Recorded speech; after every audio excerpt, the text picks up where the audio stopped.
এটা কিন্তু আকাশ না, এটা প্রথম আকাশ নয়। প্রথম আকাশ যে কত দূরে আমেরিকার নাসার বিজ্ঞানীরাও জানে না। খালি চোখে আমরা যা দেখি এটা প্রথম আকাশের মহাশূন্য। এর অনেক অনেক অনেক উপরে প্রথম আকাশ, এরপরে দ্বিতীয় আকাশের মহাশূন্যের স্তর শুরু, এরপরে দ্বিতীয় আকাশ, তারপরে তৃতীয় আকাশের মহাশূন্যের স্তর শুরু, তারপরে তৃতীয় আকাশ। একটা হচ্ছে আর একটা বড়। প্রথম আকাশের চেয়ে দ্বিতীয় আকাশ কত বড় বলি, আপনার হাতের আংটিটা যদি সাহারা মরুভূমিতে আপনি ছুঁড়ে ফেলে দেন, পুরো মরুভূমির তুলনায় আংটি যত ছোট, আল্লাহর দ্বিতীয় আসমানের তুলনায় আল্লাহর প্রথম আসমানটা ঠিক তত ছোট। একটার চেয়ে একটা বড়, একটার চেয়ে একটা বড়। সূর্য দেখে আমরা অবাক হয়ে যাই, 9,30,00,000 মাইল দূরে, এই পৃথিবীর চেয়ে 13 লক্ষ গুণ বড়। এটার সানশাইন, আলো আসতে পৃথিবীতে 8 মিনিট 18 সেকেন্ড লেগে যায়। আমরা মনে করছি সূর্যই বড়। আমরা বসে আছি মাইথার দিয়াতে, তাই না? এই জায়গাটার নাম কি? মাইথার দিয়া কি খালি এতটুকু প্যান্ডেলের সমান? কত বড় মাইথার দিয়া! এই পুরো মাইথার দিয়া কোন থানায় পড়ছে? দাউদকান্দি। দাউদকান্দি হচ্ছে কুমিল্লার 16টা থানার একটা, ঠিক কিনা? 16 থানা মিলে কুমিল্লার একটা জেলা। এরকম কয়টা জেলা আছে? 64। এই 64 জেলা মিলে আমাদের সুজলা সুফলা শস্য শ্যামলা ডিজিটাল বাংলাদেশ। কথা কন। আর বাংলাদেশ হচ্ছে পৃথিবীর সবচাইতে বড় দেশ। হ্যাঁ, 64 জেলা, এরপরে ছোট। যাদের অ্যাটলাস ম্যাপ নিয়ে যাদের ধারণা আছে তারা দেখবেন বাংলাদেশ এই শব্দটা লেখার জায়গাও আমরা পাই না। মানচিত্রে বাংলাদেশ শব্দটা লেখার জায়গা পায় না। পিআরএ উঠে যায় ইন্ডিয়ার উপর, আর ডিএসএ উঠে যায় আবার ইন্ডিয়ার উপর। মাঝখানের দুইটা অক্ষর বাংলাদেশের উপরে পড়ে। চিল্লায় পড়ে, ঠিক কিনা? কত ছোট দেশ। পাশের ইন্ডিয়া 20-25 গুণ বড়। ইউরোপ আমেরিকার অনেক দেশ আছে, আমেরিকাই বাংলাদেশের চেয়ে 100 গুণ বড়। কানাডা কয়েকশো গুণ বড়, রাশিয়া কয়েকশো গুণ বড়। এরকম প্রায় 200 দেশ নিয়ে পৃথিবীর স্থলভাগ, আর 70% হচ্ছে শুধু পানি। এই সব মিলে আমাদের এই পৃথিবী। আর এত বড় পৃথিবীর চেয়েও নাকি সূর্য 13 লক্ষ গুণ বড়। তার মানে সূর্যই বড় না, সূর্যের চেয়ে অনেক বড় তারা আছে। সূর্যের পরে পৃথিবীর সবচেয়ে কাছের যে তারা বা স্টার, ওটার নাম হচ্ছে প্রক্সিমা সেন্টারি। নাম কি? প্রক্সিমা সেন্টারি। এরপরে আলফা সেন্টারি এ, আলফা সেন্টারি বি, ইটা ক্যারিনা, বেটেলজিউস, এরকম একটার পর একটা তারা। যেই সূর্য পৃথিবীর চেয়ে 13 লক্ষ গুণ বড়, বেটেলজিউস নামে একটা তারা আছে, ওটা সূর্যের চেয়ে 33 কোটি গুণ বড়। তার মানে কি বেটেলজিউসই সবচেয়ে বড় না, ছোট্ট একটা তারা। এই বেটেলজিউসকে খেয়া ফেলাইতে পারে এরকম 1000 কোটি গুণ বড় সাইজের তারা আছে না নাই? এরকম কয়েক বিলিয়ন তারা নিয়ে আমাদের গ্যালাক্সি গঠিত। আমাদের গ্যালাক্সি, এটার নাম মিল্কি ওয়ে। এটার নাম কি? আমাদের গ্যালাক্সি। এই গ্যালাক্সিটা আমাদের অবস্থান। এরকম কত হাজার কোটি গ্যালাক্সি আছে আমেরিকার নাসার বিজ্ঞানীরাও জানে। আমাদের গ্যালাক্সির সবচেয়ে কাছের যে গ্যালাক্সি, ওই গ্যালাক্সিটার নাম হচ্ছে অ্যান্ড্রোমেডা। কি নাম? অ্যান্ড্রোমেডা।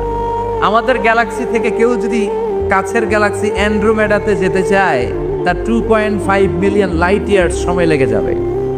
কথাটা কঠিন হয়ে গেছে, আমি ভেঙে বলি, তারপরে সুবহানাল্লাহ কই না। আমাদের গ্যালাক্সির নাম মিল্কি ওয়ে। মিল্কি ওয়ে থেকে যদি কেউ অ্যান্ড্রোমেডাতে যেতে চায়, কত সময় লাগবে? 2.5 মিলিয়ন লাইট ইয়ার।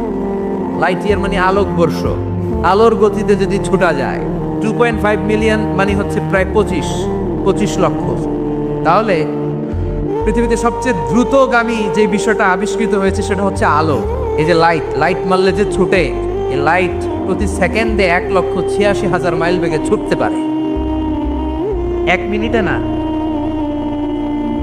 1 ঘন্টা না, 1 মিনিটে না, 1 সেকেন্ডে আলো চলে যায় কয় মাইল? 1,86,000 কোটি মাইল। আপনি কল্পনা করতে পারেন? হয়তো মাথা নাড়াইতেছেন। এটা কি কল্পনা করা যাবে? আমার তো তার ছেড়ে যাচ্ছে। 1 সেকেন্ডে নাকি আলো ছুটে 1,86,000 মাইল বেগে। 1 সেকেন্ড শব্দ কইতে তো 2 সেকেন্ড লাগে। কথা কোন? এর মধ্যে আলো চলে গেছে 1,86,000 মাইল। তো কোন রকেট যদি আপনি পান, যে রকেট দিয়ে সেকেন্ডে 1,86,000 মাইল বেগে রকেটটা ছুটবে প্রতি সেকেন্ডে, খেয়াল করেন, ঘন্টায় না, মিনিটে না, কিসে? সেকেন্ডে। যে রকেটটা সেকেন্ডে 1,86,000 মাইল বেগে ছুটবে, ওই রকেটটা দিয়ে আমাদের গ্যালাক্সি থেকে আমাদের পাশের গ্যালাক্সি অ্যান্ড্রোমেডাতে পৌঁছতে আপনার 25 লক্ষ বছর লেগে যাবে। সুবহানাল্লাহ বাইরে দিয়ে গিয়ে বললেন, এরকম বিশাল বিশাল তারা দিয়ে আমাদের আকাশটারে বিউটিফাই করেছে কে? এজন্য আল্লাহ বললেন, ওয়ালাকাদ যায়্যানাস সামাআদ দুনিয়া বিমাসাবিহা ওয়া জাআলনাহা রুজুমান লিশ-শায়াতিন। আমি এই দুনিয়ার আকাশটারে সুন্দর সুন্দর তারকারাজি লাইটের মতো সেটিং করে সুশোভিত করেছি, আবার এই তারকা দিয়ে আমি শয়তানদেরকে প্রহারও করেছি। সুবহানাল্লাহ। শয়তানদেরকে আল্লাহ তারা মেরে আঘাত করে। সুবহানাল্লাহ বলেন। এরপরে এই সূরার প্রথম রুকুর শেষে আল্লাহ বললেন, وَأَسِرُّوا قَوْلَكُمْ أَوِ اجْهَرُوا بِهِ إِنَّهُ عَلِيمٌ بِذَاتِ الصُّدُورِ أَلَا يَعْلَمُ مَنْ خَلَقَ وَهُوَ اللَّطِيفُ الْخَبِيرُ। আল্লাহ বললেন, وَأَسِرُّوا قَوْلَكُمْ, তোমরা যদি গোপনে কথা বলো, أَوِ اجْهَرُوا بِهِ, কিংবা স্পষ্ট করে বলো, সব শুনে কে? আপনি যেমনি বলেন শুনবে কে? বললেই নাই, শুধু মনে মনে ভাবছেন, শুনবে কে? সুবহানাল্লাহ কইবেন না? সাত আকাশের উপরে, আরশের উপরে তার অবস্থান, সাত জমিনের নিচে কোনো গোপনতম প্রকোষ্ঠে, কোনো ছোট্ট বাক্সের ভেতরে যদি কোনো পিঁপড়া, পিপিলিকা নীরবে হেঁটে যায়, আল্লাহ বলে আমি ওই পিঁপড়ার হেঁটে চলার পায়ের আওয়াজটাও শুনতে পাই। এজন্য কেউ যেটা শুনে না, শুনে কে? এরপর আল্লাহ বললেন, হুয়াল্লাযী জাআলা লাকুমুল আরদা যালুলান ফামশু ফি মানাকিবিহা ওয়া কুলু মির রিজকি ওয়া ইলাইহিন নুশুর। সুবহানাল্লাহ বলেন। আল্লাহ রেখে বললেন, গোলাম তোমাদের জন্য জমিনটারে আমি বিছানা বানিয়েছি। আল্লাযী জাআলা লাকুমুল আরদা ফিরাশা, জমিনটারে বিছানা বানিয়েছে কে? এই বিছানার মতো সমতল জমিন দিয়ে তোমরা হেঁটে বেড়াও, চলে বেড়াও, হেলে দুলে পড়ার সুযোগ নাই, ঠিক কিনা? এই যে মাইথার দিয়ে আর আজকের যে ময়দান, এটা যদি বিছানার মতো সমান না হয়তো বসতে পারতেন? কথা কন। এই ময়দানের প্যান্ডেলের এদিক দিয়ে উঁচা, এদিক দিয়ে গর্ত, এদিক দিয়ে নিচা, এদিক দিয়ে খাড়া, কেমন হইতো? কথা কন। কেউ আমার দেখতো, কেউ দেখতো না, কেউ দাঁড়াইয়া, কেউ বসে, আছে না নাই? কিন্তু জমিনটারে সমতল বানালো কে? আপনি যদি বিমান থেকে যদি আপনি দেখেন, বিমানের গ্লাস দিয়ে, জানলা দিয়ে যদি আপনি নিচের দিকে তাকান, আপনি দেখবেন মনে হবে পুরো জমিনটাকে আল্লাহ সবুজ কার্পেট দিয়ে কার্পেটিং করে রেখেছে। এই সৌন্দর্য দিয়েছে কে? আবার রব্বুল আলামিন বলেন, জমিনটারে সমান দেখে, কার্পেটিং দেখে মনে করো না তোমরা বেঁচে গিয়েছ। আমার দেয়া বিধান আমার জমিনে যদি কায়েম করতে না পারো, এই কার্পেটিং করা জমিনের ভেতরে আযাব আছে না নাই? এই পুরো জমিনের ভেতরে আছে আগুন আর আগুন। আগ্নেয়গিরি, অগ্নুৎপাত, জ্বালামুখকে বিস্ফোরণ করে দিয়ে গোটা বিশ্বটারে মুহূর্তে মেসাকার করে দিতে পারে কে? এজন্য আল্লাহ ডেকে বললেন, গোলাম আমিনতুম মান ফিস সামাই আন ইয়াখসিফা বিকুমুল আরদা ফাইযা হিয়া তামুর। তোমরা কি ভেবেছো নাকি বেঁচে যাবা? আমি চাইলেই পুরো জমিনটারে কাঁপিয়ে দিতে পারি। আইয়াখসিফা বিকুমুল আরদ, খাসাফ মানে ল্যান্ডস্লাইড। খাসাফ মানে কি? ল্যান্ডস্লাইড, ভূমিধস, ভূকম্পন, আর্থকোয়েক, আছে না নাই? বাংলাদেশে তো ভূমিকম্প হয় না, না? টের পাইছেন? মাঝে মাঝে মাঝরাতে হয় না? 3টার দিকে নিজেই দৌড় দিব না, বাচ্চারা লয়ে দৌড় দিব, লুঙ্গি পইরা দৌড় দিব না, লুঙ্গি ছাড়া দৌড়াম, এই ভূমিকম্প আছে না নাই? আল্লাহ বলে, মনে করো না জমিনটা সমতল, কার্পেটিং করে দিয়েছি, এই কার্পেটিং এর ভিতরেও আগুনের দলা আছে না নাই? আবার আল্লাহ বললেন, আমিনতুম মান ফিস সামাই আন ইউরসিলা আলাইকুম হাসিবা। নিচে যেমনি কার্পেটিং করা জমিনের ভেতরে অগ্নুৎপাত রেখে দিয়েছি, মাথার উপর থেকে আযাব দেওয়ার সুযোগ আছে না নাই? চাইলে আল্লাহ অগ্নি বৃষ্টি দিতে পারে, আগুন বৃষ্টি দিতে পারে, ঠান্ডার বজ্রপাত দিতে পারে। আপনারা লূত আলাইহিস সালামের কওমের নাম শুনেছেন? তারা হোমোসেক্সুয়ালিটি, সমকামিতা করত, ফলে আল্লাহ তাআলা বিশাল এক চিৎকার মেরে সাইয়েদনা জিবরাইলের মাধ্যমে পুরো জমিনটারে শেষ করে দিলেন। ওয়াজআলনা আলিয়াহা সাফিলাহা ওয়া আমতারনা আলাইহিম হিজারাতাম মিন সিজিল। তাদের অপকর্মের কারণে জর্ডানের ওই এলাকাটাকে আল্লাহ বললেন, জিবরাইল এলাকাটারে হাতে তুলে নে, আকাশের উপরে তুলে পুরো এলাকা সহ মানুষ সহ জমিনের মধ্যে গেড়ে দে। জমিনের নিচের মাটি উপরে নিয়ে গেল কে? উপরের মাটি নিচে নিয়ে গেল কে? পুরো জায়গাটা এখন ডেড সি হয়ে গেছে। কি সি? ডেড সি নাম শুনেন নাই বোধহয়? আজকে শুনে রাখেন, এটাকে বলে মৃত সাগর। এটা গজবের জায়গা, ওখানে মানুষও ডুবে না।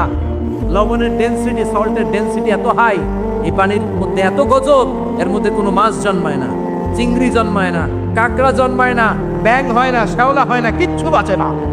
এটা গজবের জায়গা, চিল্লায় বলেন ঠিক কিনা? যে আল্লাহ জর্ডানের এলাকাটারে ধ্বংস করে দিল, ওই আল্লাহ আজও আছে না নাই?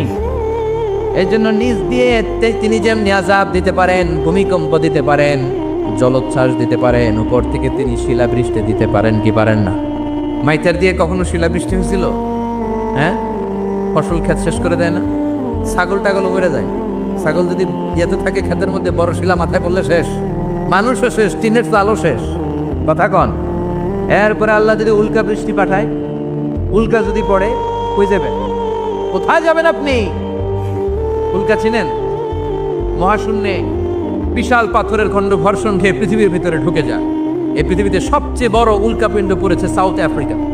সাউথ আফ্রিকার একটা সিটি আছে, হোবা সিটি। এই হোবা শহরে 60 মেট্রিক টন ওজনের একটা উল্কা পড়েছিল, যেখানে পড়েছে পুরো জায়গাটা বিশাল খাদ হয়ে গিয়েছে। এরকম একটা উল্কা যদি এখানে পড়ে আজকে, বাঁচার উপায় আছে?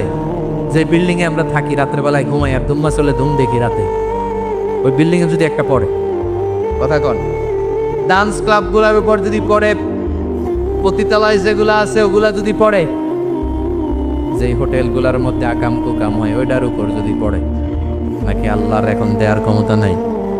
কথা কন। তার মানে বেঁচে গেছো, পার পেয়ে গেছো মনে করো না, নিচ দিয়েও আযাব আছে, উপর দিয়েও আযাব আছে। চিল্লায় বলেন ঠিক কিনা? এজন্য ভয় পেতে হবে একজন সত্তাকে, তিনি কে? সব ক্ষমতার মালিককে। এরপর আল্লাহ বললেন, আওয়ালাম ইয়ারাউ ইলা আত-তায়রি ফাওকাহুম সাফাতিন ওয়া ইয়াকবিদনা মা ইউমসিকুহুন্না ইল্লা রাহমান ইন্নাহু বিকুল্লি শাইইন বাসীর। সুবহানাল্লাহ বলেন। আল্লাহ বলেন, তোরা নাস্তিক হস কেমন করে? মানুষ নাস্তিক হয় কেমন করে? মানুষ কি মুক্ত বিহঙ্গের দিকে নজর করে তাকায় না? আকাশে মুক্ত বিহঙ্গ নাই? বিহঙ্গ বুঝছেন তো? পাখি। পাখির কথা কোরআনে বললো কে? সুবহানাল্লাহ কইবেন না? ওয়া আরসালা আলাইহিম তায়রান আবাবিল।